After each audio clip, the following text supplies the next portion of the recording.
दोस्तों नमस्कार।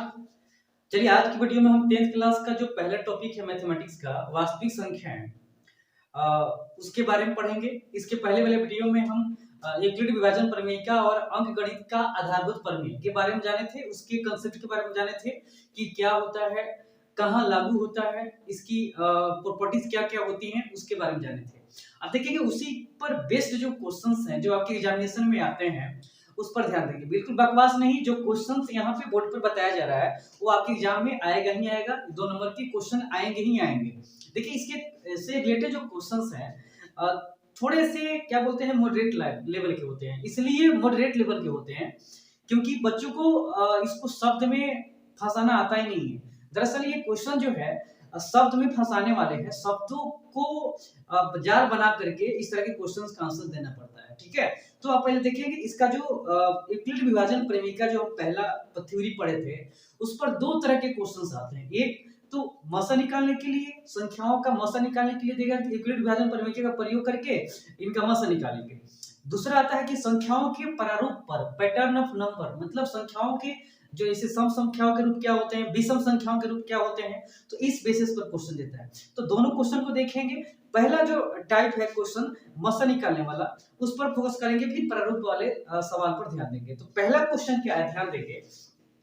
मसा निकालने के लिए आपका पहला क्वेश्चन इस टाइप का दिखाई देगा। वहां पे आपके बोर्ड में भी इस तरह के क्वेश्चन दिखाई देंगे। हो सकता है कि आपके डिजिट और नंबर ये बदल जाए, लेकिन क्वेश्चन सेम टू सेम रहेगा। तो पहला क्वेश्चन है कि यूक्लिड विभाजन प्रमेय का प्रयोग करके 35 और 85 का एचसीएफ ज्ञात करें। वहां पे दूसरा रह सकता है, लेकिन मेथड यही है जो हम बताएंगे। देखिए एग्जामिनेशन में आपको क्या करना है कि उसको प्रोसेस से बनाना है, कुछ कायदे कानून से भी बनाने हैं, जो कि आपके नंबर में कहीं से कटौती नहीं हो पाए, आपको बेहतर नंबर मिल पाए। ठीक है, तो इसको कैसे बनाएंगे? तो सबसे पहले मौसा निकालने के लिए, एचसीएफ निकालने के लिए क्या रहा है, तो इसके लिए एक आप रफ काम करेंगे। उसके रफ पेज में, आप फ्रंट पेज पे जहां क्वेश्चन का आंसर दे रहे हैं वहां नहीं करना है। रफ पेज में फटाफट क्या करेंगे, इसका हम एचसीएफ निकालेंगे भाग विधि से, जैसे आप पहले क्लास में बनाते थे, मतलब छोटे वाले क्लास में। तो क्या करेंगे, सबसे पहले हम, चूंकि 85 बड़ा है 35 छोटा है, तो 35 यहाँ पर हम क्या करेंगे, भाग देंगे 85 में। तो कितना हो जाएगा भाई, तो 35 दूना 70 हो जाएगा। यहाँ से इसको घटाएंगे तो कितना हो जाएगा, ये 15। अब यही से इसको फोल्ड करेंगे, ये इसको मतलब ये जो भाजक था अब आके भाज्य बन जाएगा यहाँ पर। तो 35 लिखेंगे यहाँ पे, तो 15 दूना कितना हो जाएगा 30। अब देखिए यहाँ पे 5 आ गया, अभी भी शेष आ गया। जब ये काम उस समय तक करते रहना है, तब तक ये कट नहीं जाए, मतलब शेष पर 0 नहीं आ जाए। एचसीएफ तो वही होता है ना कि दोनों को काट दे। तो क्या करना है, अब यहाँ से फोल्ड करेंगे और ये भाजक जो है अब यहाँ भाजक आ जाएगा, सॉरी भाज्य बन जाएगा। तो 5 कितना हो जाएगा, 15 हो जाएगा। अब देखिए शेषफल कितना आ गया, 0 हो गया। अब देखिए लास्ट में जो संख्या किससे कटी है, तो 5 से कटी है, ये 5 से। तो 85 और 35 का जो एचसीएफ हो गया वो 5 हो गया। अब इसको यूक्लिड विभाजन प्रमेय के बेस पे क्वेश्चन को कैसे सॉल्व करेंगे, ध्यान दीजिएगा। बस यही आपका सॉल्यूशन हो गया। अब इसको यहाँ पे सजा देना है, कुछ करना नहीं। अब देखिए कितना बार भाग का काम हुआ है यहाँ पर, तो पहले बार यहाँ ये एक बार हुआ, यहाँ पर एक बार हुआ है, फिर यहाँ हुआ है ये 2 बार हुआ है, और फिर यहाँ हुआ ये 3 बार हुआ है, मतलब 3 स्टेप में इसका आंसर आया। हो सकता है किसी किसी क्वेश्चन का आंसर एक ही स्टेप में आ जाए, किसी किसी का 2 स्टेप में आ जाए, किसी किसी का 4 स्टेप में आ जाए, 5 स्टेप में बहुत कम, मतलब 3 से 4 स्टेप में बनने वाले क्वेश्चन आपके बोर्ड एग्जाम में दिए जाते हैं। अब देखिए इसको बनाएंगे कैसे, तो सिंपल सी बात है, यहाँ पर लिखेंगे और लिखेंगे यहाँ पे, क्योंकि यहाँ 85 बड़ा है 35, तो ध्यान दीजिएगा a बराबर, आपको बताया था ना वहां पे कि यूक्लिड विभाजन प्रमेय में कि a बराबर bq प्लस r होता है सर, इस तरह का। तो आपको क्या करना है, तो a बराबर क्या मानिएगा 85 और b बराबर क्या मान लेंगे आप 35, यहाँ इसको मिटाते हैं, 35 होगा। अब लिखेंगे, अब यूक्लिड विभाजन प्रमेय से a बराबर क्या होता है बताइए, तो bq प्लस r। लेकिन इसमें r का एक क्राइटेरिया है, याद करना है, जहां r जो है सर 0 के बराबर या 0 से बड़ा होता है, लेकिन हमेशा b से छोटा होता है, याद रखिएगा। अब इसका क्या करेंगे, हम स्टेप फर्स्ट लिखेंगे, स्टेप फर्स्ट लिखेंगे। स्टेप फर्स्ट में क्या है, यहाँ पर देखिए a भाज्य जिसमें भाग दिया गया है, तो भाग किसमें दिया गया है 85 में भाग दिया गया है। अब किससे भाग दिया गया है तो 35 से भाग दिया गया है। क्यू क्या है इसका भागफल 2 आया है। आर शेषफल कितना है देखिए यहाँ पर इसका शेषफल आया 15, तो यहाँ पर लिखेंगे 15। ये पहला स्टेप का काम हो गया। फिर दूसरे स्टेप का काम कैसे करेंगे तो यहाँ स्टेप सेकेंड लिखेंगे और सेकेंड स्टेप में देखिएगा किसमें भाग दिए हैं 35 से, 35 में भाग दिए हैं तो 15 से भाग दिए हैं और भागफल कितना आ गया है तो 2 आ गया है। शेषफल कितना आया है तो 5 आया है। अब देखिए तीसरे स्टेप में आइए तो स्टेप कितना हो जाएगा सर थर्ड हो जाएगा। किस में भाग दिया गया है तो 15 में। किससे भाग दिया गया है तो 5 से भाग दिया गया है और देखेंगे भागफल आया है 3 तो हो गया 3 और प्लस शेषफल 0। देखिए शेषफल अब 0 यहाँ आ गया मतलब इसका आंसर यहीं पर हो जाएगा। तो किससे कटा है देखेंगे 5 से कटा है मतलब बी के मान को एचसीएफ कहेंगे जब शेषफल 0 हो जाएगा। तो लिखेंगे चूंकि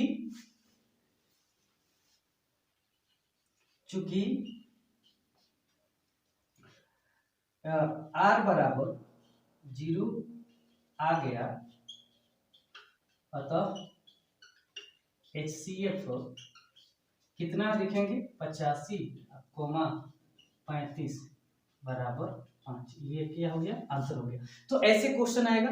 पहला क्वेश्चन जो है टाइप इसी तरह का होगा। हो सकता है आपके नंबर जरूर बदलेंगे लेकिन क्वेश्चन सेम टू सेम रहेगा। उम्मीद करते हैं कि सेम प्रोसेस का प्रयोग करेंगे, आपका कहीं से नंबर नहीं कटेगा। आइए इस पर दूसरे क्वेश्चन कैसे बनते हैं दूसरे प्रकार का उस पर फोकस करेंगे। तो देखिए उसका दूसरा जो टाइप होगा इक्वलिटी विभाजन परिमेयिका पर आधारित ऐसे क्वेश्चन होते हैं संख्याओं के पैटर्न से। अब आपको थोड़ा सा जान लेना है कि पैटर्न पर क्या होता है। पैटर्न पर पूछेगा सम धन पूर्णांक के बारे में या विषम धन पूर्णांक के बारे में। इससे ऑब्जेक्टिव क्वेश्चन भी आपके एग्जाम में पूछे जाते हैं कि बताइए कौन सा प्रारूप विषम संख्याओं का है या सम संख्याओं का है। तो ध्यान देना है इसी पर ये बेस्ट क्वेश्चन है। इसको समझने के लिए सबसे पहले आपको इक्वलिटी विभाजन परिमेयिका के व्यंजक को फिर से एक बार ध्यान में रखना होगा। आप इजीली कर पाइएगा। कंफर्म है सर आपका एक क्वेश्चन पक्का है एग्जाम में 2 नंबर का आएगा तो आएगा, इसमें से कहीं से दिक्कत नहीं है। इसको समझेंगे पहले फिर इसको बनाने का प्रयास करेंगे, समझ जाएंगे बना लेंगे। कोई भी क्वेश्चन आएगा इजीली आप हैंडल कर पाएंगे। करना क्या है सबसे पहले इक्वलिटी विभाजन परिमेयिका कहता है कि a बराबर bq प्लस r। ये कहता है जहां r इस तरह होता है 0 भी हो सकता है या 0 से बड़ा हो सकता है लेकिन हमेशा भाजक से छोटा होता है। यही यहाँ पर फॉलो करना है। अच्छा एक बच्चे ने क्या कहा कि किसी संख्या का प्रारूप आप सोचेंगे सर अगर लिख दिया 6q प्लस 7 क्या ये बात जो लिखा गया है बच्चे के द्वारा ये सही लिखा गया है? आप खुद बताइए क्या सही लिखा गया है? बिल्कुल सही नहीं लिखा गया है। वजह यह है कि r का जो मान होता है सर b से छोटा ही होगा, 0 होगा या b से छोटा होगा। अब ध्यान दीजिएगा यहाँ b का मान कितना है 6 है लेकिन यहाँ जो r का मान है ये 7 कैसे हो जाएगा? उससे ज्यादा तो कभी होगा ही नहीं। इस तरह ये पैटर्न क्या हो जाएगा खत्म हो जाएगा। हाँ यहाँ पे 1 रहता 2 रहता 3 रहता 4 रहता 5 रहता 6 काम चल जाता, 0 भी रहता तो काम चल जाता लेकिन 7 कभी भी नहीं हो सकता है। 6 के बराबर तो हो ही नहीं सकता तो 6 भी आपका नहीं हो पाएगा। तो 0 हो जाएगा 1 2 3 4 5 हो जाएगा। ये 6 के बराबर नहीं हो सकता या 6 से अधिक नहीं हो सकता, इसलिए ये पैटर्न क्या है गलत है। अब देखेंगे क्या इस पर। अब इसी बेस्ट क्वेश्चन को हम बनाएंगे कैसे, तो ध्यान देना है कैसे इसको बनाना है।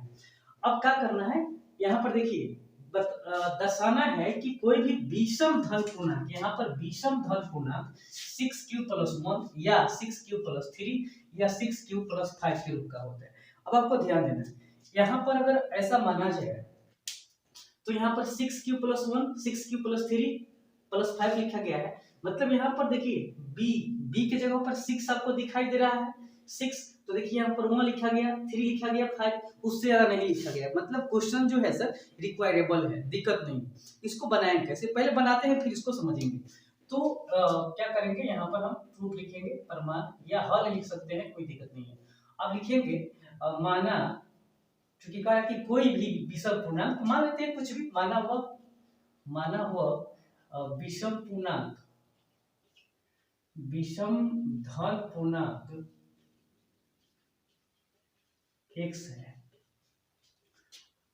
अब यूक्लिड विभाजन परिमेयिका का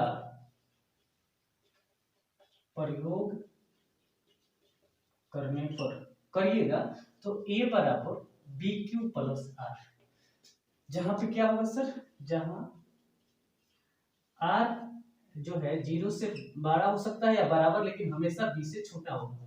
अब इसी चीज को जो है हम यहाँ पर क्या लिखेंगे, ध्यान दीजिएगा, इससे जब तुलना करेंगे तो यहाँ पे यहाँ b का मान क्या है, अब देखेंगे b का मान क्या है सर, तो b के मान 6 है, b का मान 6 है, तो r का जो मान होगा ये या तो 0 होगा या 0 से बड़ा होगा, लेकिन हमेशा छोटा होगा b से, लेकिन b का मान यहाँ पर 6 आ गया, तो ऐसा होगा, अर्थात आप इसको समझेंगे, अर्थात r के सभी संभव मान क्या क्या होगा, ध्यान देंगे, तो 6 से छोटा ही होगा, लेकिन 0 से लेकर के, तो 0 हो सकता है, 1 हो सकता है, 2 3 4 और 5 होगा, स्पष्ट है। लेकिन अब देखिए r के मान क्या होगा, 0 से लेकर 5 तक होगा, 6 नहीं होगा। अब इसमें कह रहा है कि विषम धन पूर्णांक, तो लिखेंगे इनमें r के विषम मान है, क्या क्या है, तो ध्यान दीजिए, तो विषम मान है 1, उसके बाद है 3, उसके बाद है 5। अब लिखेंगे अतः किसी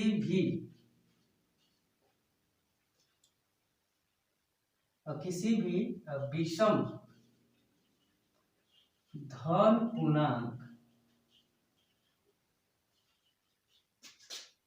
का रूप, ध्यान देंगे 6q प्लस कितना 1 या 6q प्लस कितना जी 3 या 6q प्लस 5 होता है, ऐसा सवाल पड़ गया। अब आपको ध्यान देना है, एकदम इजी क्वेश्चन है, ऐसे ही आप बनाएंगे।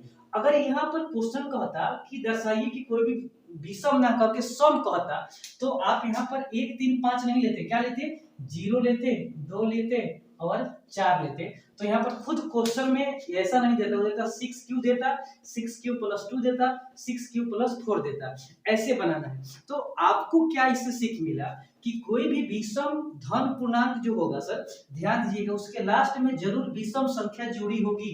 देखिए +1 +3 +5, हमेशा लास्ट में जब विषम संख्या जुड़ी है तो आपको समझ आना है कि विषम संख्या का रूप है। अगर विषम संख्या ना जोड़ के कोई सम संख्या जोड़ा गया है या बिल्कुल नहीं जोड़ा गया है, तो आपको समझ लेना है कि वह सम संख्या का प्रारूप है। अगर आप जैसे ध्यान दीजिएगा, अगर मान लीजिए कि यहाँ पर हम लिखते हैं, लिखा गया है कि 2x + 1, यहाँ पर ध्यान दीजिए, ये किसका प्रारूप है, तो आपको समझ आना चाहिए कि ये विषम संख्या, क्योंकि लास्ट में 1 जोड़ा गया है। मान लीजिए लिखा गया है 2m + 20, ये किसका प्रारूप है, ऐसा, तो ये तो गलत ही हुआ। सबसे पहले तो यहाँ पर है ना 2 है तो 20 हो ही नहीं सकता, तो यहाँ पर मान लीजिए कि 25 लिखा गया, 25m + 20, तो यहाँ पर ध्यान दीजिए 20 क्या है, सम है कि विषम है, तो सम है, इसका मतलब क्या है कि ये सम संख्या का प्रारूप है। तो उम्मीद करते हैं कि ये जो क्वेश्चन है आपका जो है पूरी तरह समझ में आया होगा, और ये क्वेश्चन फाइनली है, वेरी वेरी इंपॉर्टेंट है, आपके एग्जाम में आएंगे तो आएंगे, 2 नंबर का पक्का है, ठीक है। तो आज की वीडियो में बस इतना ही, अगली वीडियो में हम कुछ और इंपॉर्टेंट क्वेश्चन लेकर के आते हैं जो आपके एग्जाम में डायरेक्ट पूछे जाएंगे। नमस्कार, धन्यवाद। वीडियो अच्छी लगे तो इसको जरूर लाइक शेयर और सब्सक्राइब भी कर लीजिएगा चैनल को। धन्यवाद।